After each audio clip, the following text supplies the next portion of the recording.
એપલના device હંમેશા તેની price અને તેના ફીચર્સને કારણે ચર્ચામાં રહે છે. જો કે આ વખતે કોઈ નવી પ્રોડક્ટના કારણે નહીં, પરંતુ તેની સામે કાયદાકીય એક્શન લેવામાં આવી છે.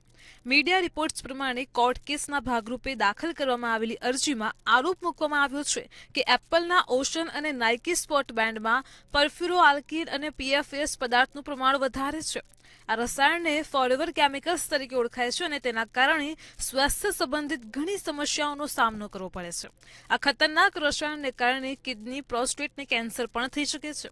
તમને જણાવી દઈએ કે આ કેસ 22 બેન્ડ પર કરવામાં આવેલા રિસર્ચ બાદ દાખલ કરવામાં આવ્યો છે, જેમાંથી 15 વોચ બેન્ડમાં ખતરનાક પીએફએસ રસાયણ મળી આવ્યા હતા.